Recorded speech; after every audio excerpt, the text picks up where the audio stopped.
Bismillahirrahmanirrahim. Assalamualaikum warahmatullahi wabarakatuh. Apa kabar siswa-siswa yang hebat, yang selalu bersemangat dalam belajar? Video pembelajaran kali ini yaitu tentang peluang variabel acak. Ini merupakan salah satu bab pada matematika peminatan. Pada peluang variabel acak ini adalah pengantar kepada nanti saat kita membahas tentang distribusi peluang binomial yang akan dibuat video selanjutnya. Baiklah, saya ucapkan selamat datang di channel YouTube Ariza Channel. Lalu silakan tonton dulu sampai habis. Nanti jangan lupa like, komen, subscribe, dan share-nya. Kita mulai dari kompetensi dasar, yaitu menjelaskan dan menentukan distribusi peluang binomial berkaitan dengan fungsi peluang binomial. Lalu menyelesaikan masalah berkaitan dengan distribusi peluang binomial, suatu percobaan acak, dan penarikan kesimpulan. Baiklah anak-anakku yang berbahagia, kita mulai di awal yaitu tentang konsep variabel acak. Sederhana saja, suatu kejadian disebut acak atau random event jika kejadian tersebut tidak dapat ditentukan dengan pasti sebelumnya. Kemudian, variabel acak merupakan fungsi dengan domain kecil, hasil pengamatan, dan kodomainnya merupakan bilangan real, atau suatu fungsi yang mengaitkan suatu bilangan real pada setiap unsur pada ruang sampel. Variabel acak disimbolkan dengan huruf kapital, misalnya X, Y, Z besar, dan lain-lain. Sedangkan nilainya dinyatakan dengan huruf kecil padanannya, misalnya X, Y, Z, dan lain-lain.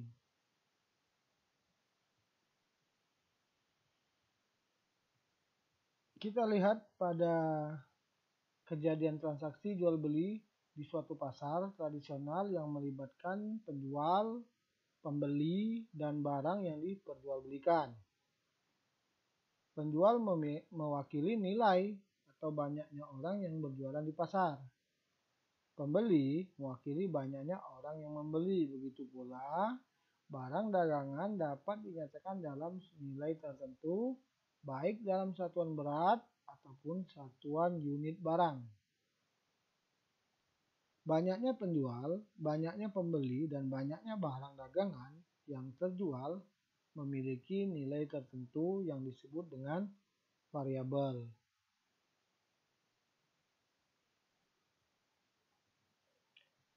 Variabel yang memiliki nilai berupa bilangan real disebut variabel acak.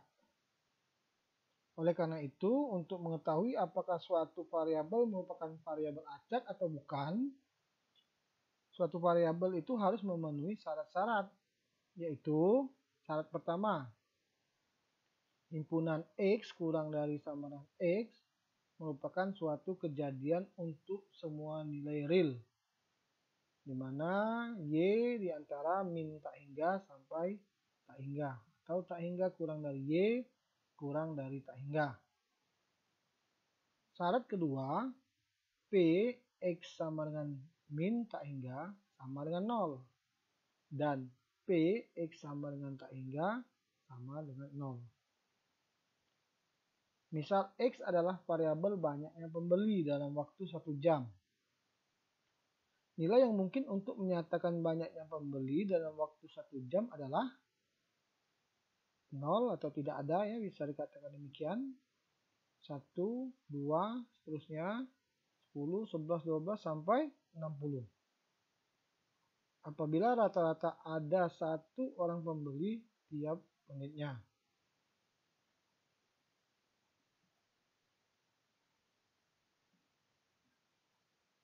Nilai-nilai tersebut terletak antara bilangan real, min tak hingga, dan tak hingga, sehingga variabel X memenuhi syarat pertama.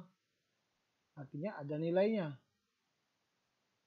Untuk pembuktian syarat kedua, dengan cara memperlihatkan bahwa tidak terdapat nilai negatif tak hingga.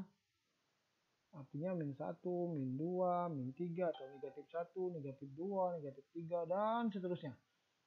Dan juga tidak terdapat nilai positif tak hingga, karena nilai yang memungkinkan hanya 60. Sehingga syarat 2 terpenuhi.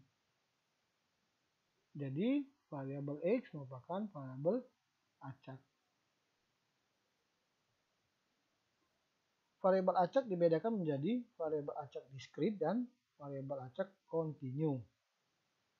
Variabel acak dikatakan diskrit apabila variabel acak tersebut memiliki nilai-nilai yang dapat dihitung yang diperoleh dari kegiatan membilang. Misalnya banyaknya transaksi jual beli barang, ikan, sayur-sayuran, buah-buahan, dan lain-lain. Banyaknya pembeli maupun penjual.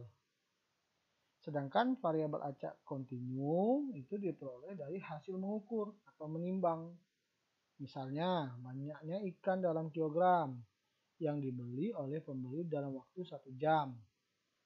Selain berbentuk pengukuran, variabel acak yang bersifat kontinu dapat juga dalam bentuk waktu.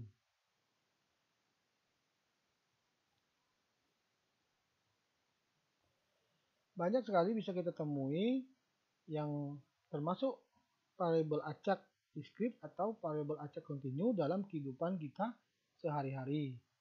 Sederhananya begini, kalau dia jenis variabel acak diskrit, itu sifatnya yang dihitung atau membilang. Misalnya 1 ikan, 2 sayur-sayuran, misalnya 2 ikat, 3 ikat, buah-buahan misalnya 2-3 buah, dan sebagainya. Tetapi kalau variabel acak kontinu, dia melalui kegiatan mengukur. Dia dalam bentuk satuan. Misalnya kilogram, atau satuan waktu, dan sebagainya. Nah, untuk itu, di dalam penugasannya, atau penugasan kalian adalah tuliskan masing-masing satu contoh yang termasuk variabel acak diskrit dan variabel acak kontinu di lingkungan sekitar Anda. Silakan buat di kolom komentar. Jangan lupa tuliskan dulu nama, kelas, kemudian contoh variabel acak diskrit atau diskrit misalnya. Diskrit apa contohnya misalnya?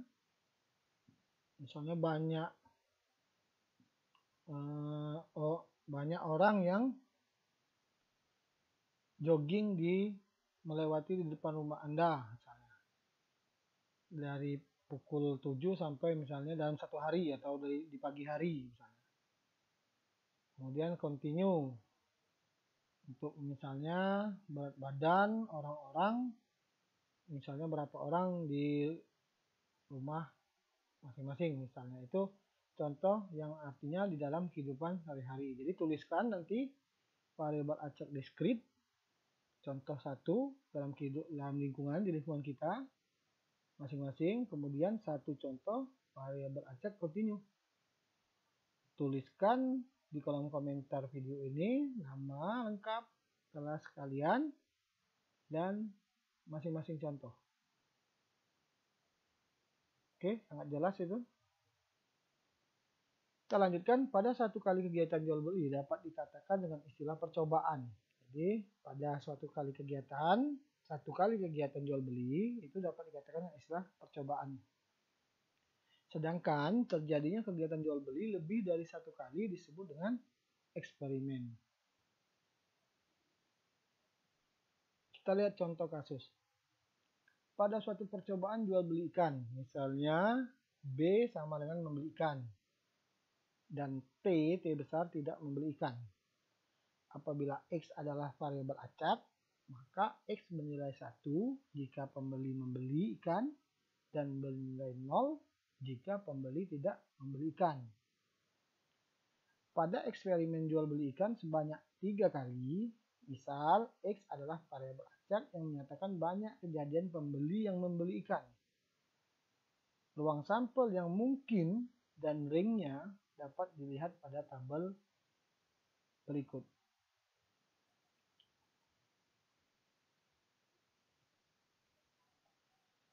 Tabel 1, ruang sampel dan ring variabel acak X. Jadi kalau kita lihat di sini, 3 kali percobaan. Pada percobaan pertama, membeli, tidak membeli. Pada percobaan kedua, membeli, tidak membeli, membeli, tidak membeli. Pada percobaan ketiga, membeli, tidak membeli, membeli, tidak membeli, membeli, tidak membeli, membeli, tidak membeli. Maka ruang sampel yang kita peroleh dari 3 kali eksperimen yaitu membeli, membeli, membeli. Dalam hal ini membeli disimbolkan dengan B besar. Tidak membeli disimbolkan dengan T besar. Jadi ruang sampel yang diperoleh dari hasil eksperimen jual beli ikan sebanyak 3 kali, maka ruang sampel yang kita peroleh adalah BBB, BBT, BTB, BTT, TBB, TBT, TTB, dan terakhir TTT. Bahwa B adalah membeli, T tidak membeli. Jadi ruang sampelnya yang diperoleh adalah sebanyak 8. 1, 2, 3, 4, 5, 6, 7, 8. Untuk 3 kali percobaan. Kalau 4 kali percobaan bagaimana? Ya, nanti ada soal latihannya. Kemudian ringnya. Ring 0, 1, 2, 3. Tadi kita bicara membeli. Ya, jadi kalau dia membeli atau tidak membeli dapat dilihat dari tabel ini. Arti membeli di sini ada B-nya ada 3, berarti 3 ringnya. B-nya ada 2, B-nya ada 2, B-nya ada 1, kemudian B-nya ada 2, B-nya ada 1, membelinya 1, membelinya 1, kemudian ada yang ketiga-tiganya tidak membeli.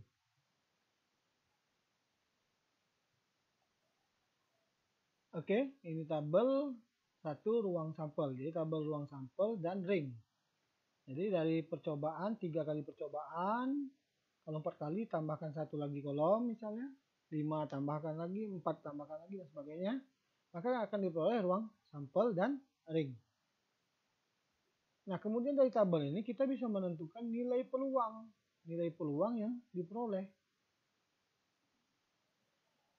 Yaitu peluang X sama dengan 0, atau eksperimen yang sama dengan 0, maka berapa banyak eksperimen yang 0,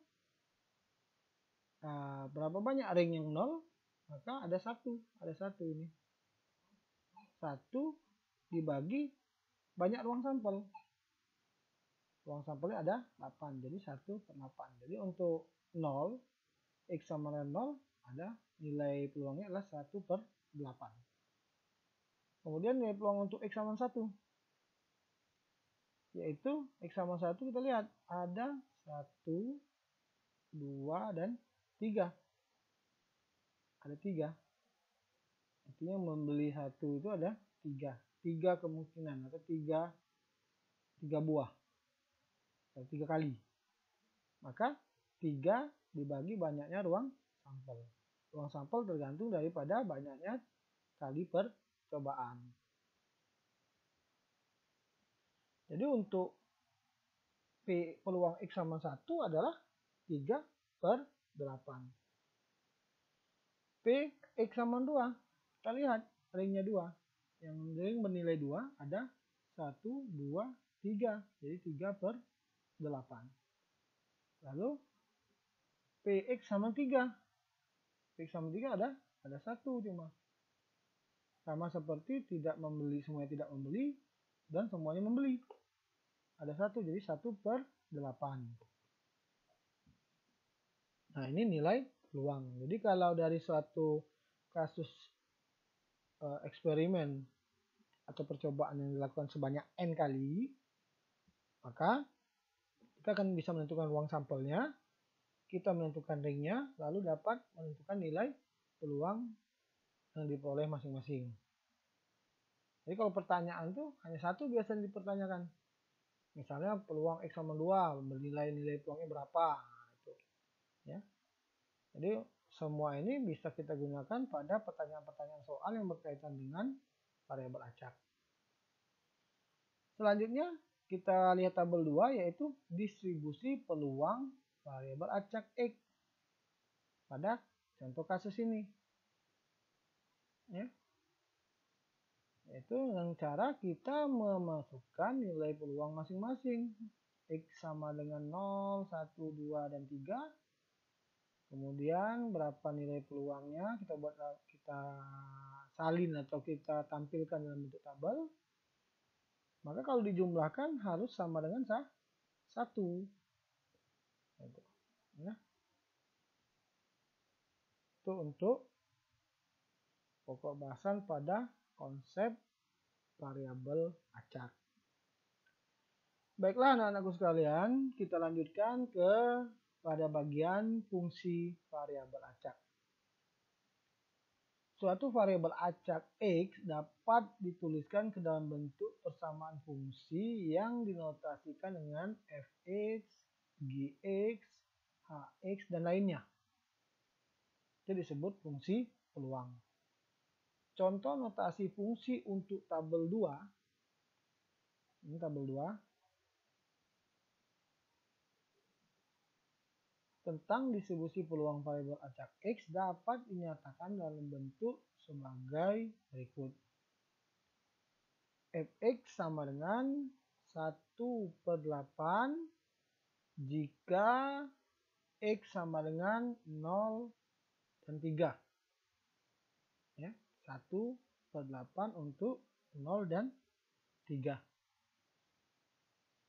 Lalu 3/8 jika X untuk atau sama dengan 1 dan 2. 3/8 untuk 1 dan 2. Lalu untuk 0 atau bernilai 0 untuk X lainnya selain daripada 0, 3, 1, 2 ini. Dia ada bernilai 1/8, 3/8, dan 0. Dari mana dapatnya? Dari tabel distribusi peluang variabel acak yang sudah kita cari sebelumnya. Nah, itu adalah fungsi variabel acak. Untuk membuktikan bahwa suatu fungsi termasuk fungsi peluang atau bukan dapat dilakukan dengan menggunakan dua syarat yang harus terpenuhi. Jadi kita dapat memastikan bahwa fungsi tersebut termasuk fungsi peluang atau bukan. Syaratnya yang pertama adalah Fx atau fungsi dari X lebih dari sama dengan 0 untuk setiap nilai Y. Lalu syarat yang kedua adalah sigma atau penjumlahan beruntun I dimulai dari sama dengan 1 sampai N Fxi tergantung pada I-nya berapa, 1, 2, 3, dan seterusnya. Itu nilainya sama dengan 1. Itu syarat yang kedua. Sekarang kita ambil contoh fungsi yang sebelumnya tadi. Fungsi ini. Apakah fungsi ini termasuk fungsi peluang atau bukan? Buktikan. Maka yang pertama, syarat pertama harus terpenuhi untuk Fx lebih dari sama dengan 0 terpenuhi untuk setiap nilai X. Ya. Lebih dari 0. Lebih dari sama dengan 0. Ya, sudah terpenuhi. Artinya tidak bernilai negatif. Syarat kedua, jumlah dari fungsi xi atau fxi yaitu f0, f1, f2, f3 dijumlahkan. Jadi sigma ini adalah penjumlahan beruntun. Ya. F0 nilai F0 ditambah nilai F1 tambah nilai F2 tambah nilai F3 sama dengan 1/8 tambah 3/8 ditambah 3/8 tambah 1/8 sama dengan 8/8. 8/8 sama dengan 1 dan syarat kedua terpenuhi. Kesimpulan, maka fx adalah fungsi peluang. Jadi fx ini adalah fungsi peluang. Nah, itu tentang variabel acak, mulai dari konsep variabel acak dan fungsi peluang variabel acak. Oke, di akhir kita masuk ke uji kompetensi. Nah, ini yang harus nanti kalian kerjakan, salin di buku catatan atau buku latihan, cari jawabannya, kemudian tugas ini nanti dikumpul dalam waktu tertentu yang telah diberikan. Untuk soal esai, berarti kalau soal esai ada soal pilihan ganda nantinya. Soal esainya adalah Pak Soleh berencana menjual ikan cupang. Ikan cupang terbaiknya dan mau melihat peluang terjualnya ikan cupang dari 4 kali percobaan yang dilakukannya. Jadi ada 4 kali percobaan atau 4 kali eksperimen. Contoh di awal tadi adalah 3 kali eksperimen. Nah, ini adalah 4, berarti menambahkan 1 percobaan lagi. Pertanyaannya adalah tentukan ruang sampelnya. Buat tabel ruang sampel. Kemudian yang B, jika X menyatakan banyak kejadian terjual ikan cupang, tentukan nilai-nilai peluang dari variabel X tersebut. Kemudian C, buatlah tabel distribusi peluangnya. Tampak seperti ini, ya. Jadi ada 3 nih pertanyaannya. Ini untuk soal esai. Lalu untuk pilihan ganda. Nomor 1, data yang melibatkan variabel kontinu adalah.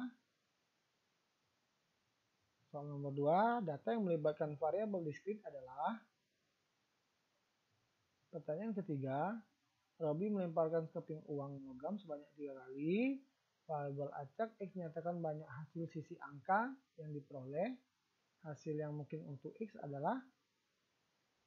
Kemudian yang keempat, dari suatu percobaan melambungkan 2 buah dadu secara bersamaan dan variabel acak X menyatakan jumlah mata dadu yang muncul, maka X sama dengan apa? Jadi dadu dengan koin ada 2 mata sisi, yaitu angka dan gambar. Angka, gambar, kemudian dadu ada 6 sisi, 1, 2, 3, 4, 5, 6. Ya. Kemudian soal kelima, perhatikan tabel distribusi frekuensi variabel acak berikut. Untuk X sama 1, 1/6, untuk 2, 1/4, 3 adalah M, ini nanti ditanya, 4, 1/12, dan 5, 1/3. Berapakah nilai M? Nah, itu. Jadi, lihat syarat kedua dia disebut fungsi variabel acak atau bukan. Demikianlah, terima kasih pembelajaran yang singkat yang mungkin nanti bermanfaat bagi kalian. Semoga kalian dapat memahaminya. Terima kasih. Mohon maaf atas segala kekurangan. Silahkan like, komen kalian, kemudian subscribe jika belum. Dan jangan lupa share seluas-luasnya. Semoga dapat menjadi manfaat bagi yang lainnya.